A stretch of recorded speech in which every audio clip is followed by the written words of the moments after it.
celebration of the literary arts here in Saskatchewan. Today, I'm very pleased to welcome Linda Yip.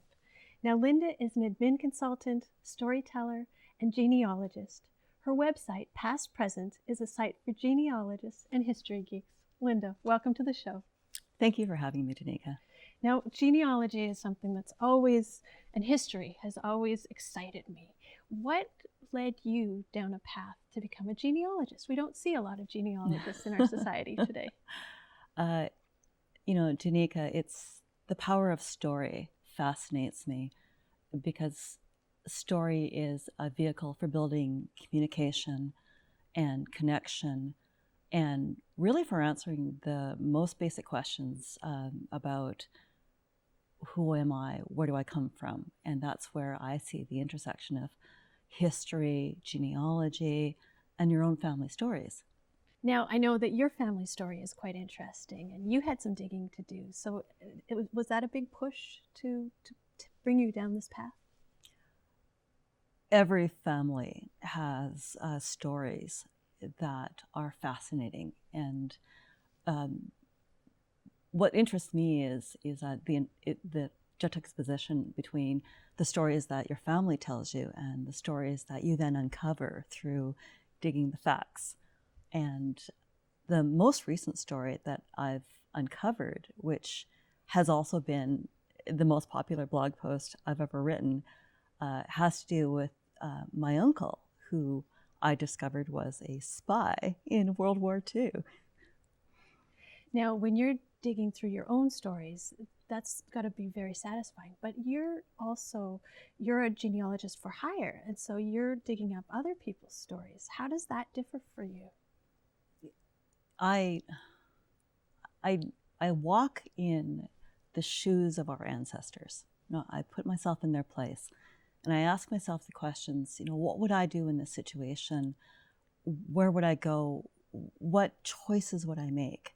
And it gives me such an understanding and grounding into how we come to be the people that we are. And I bring that to genealogy, which actually helps me uncover the facts, because then it allows me to look in places where I think there must be something to corroborate my insight.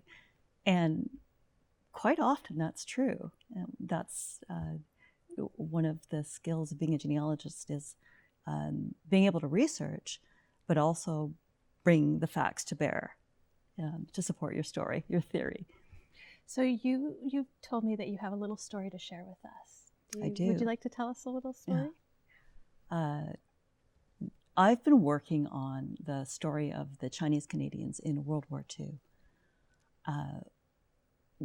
For years, I've been working on this since seeing a photo of my uncle in a book.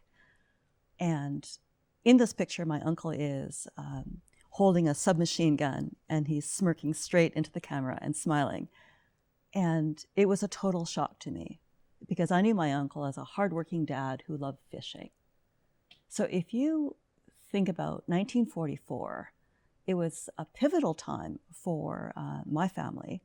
They weren't really citizens. They couldn't vote. There were such impediments to just living a normal life. And yet they were called upon to serve in the most extraordinary way.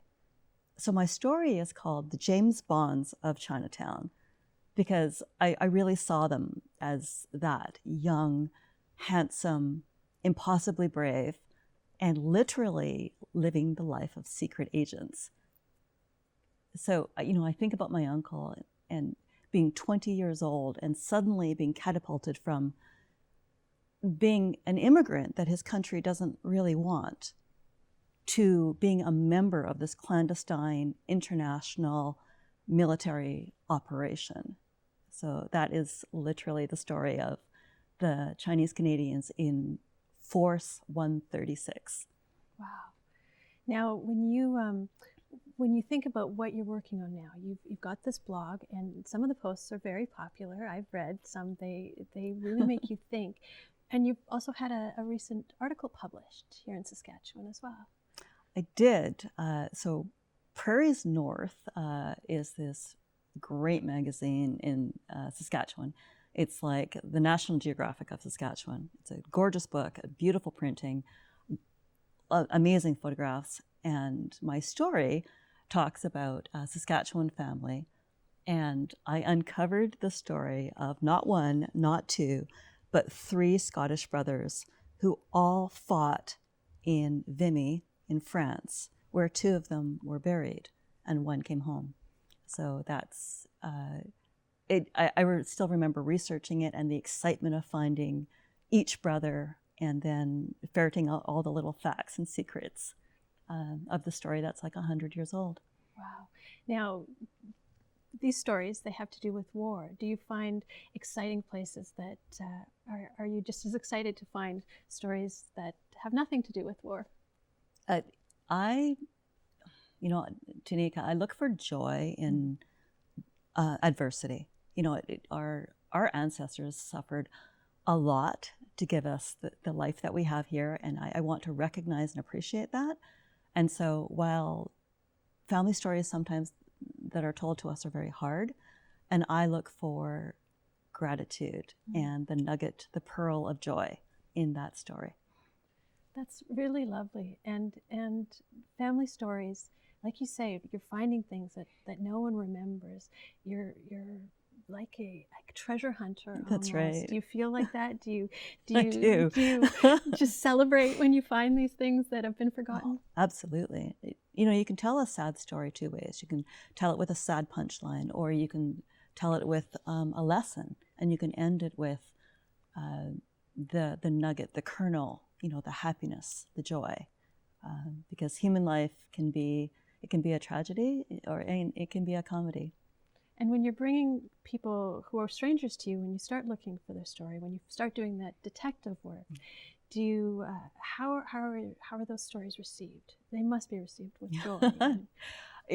Quite often when I present my story and my report to people, whether it's for my own aunt, who of course she's family, so or to clients,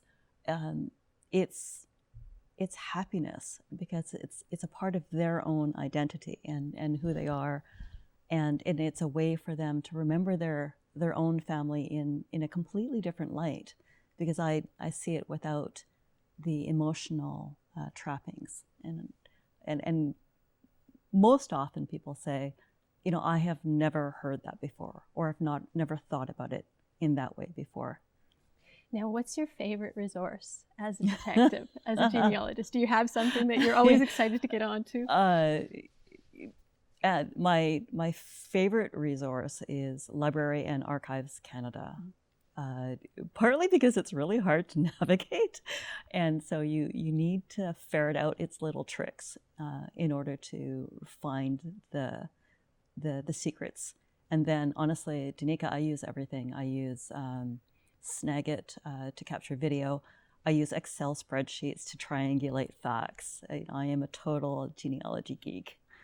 Well, that's all the time we have for today. So I'm hoping that people will find you on Past Presents, because you have so many fabulous stories that you've collected. And thank you. I can't wait to hear more.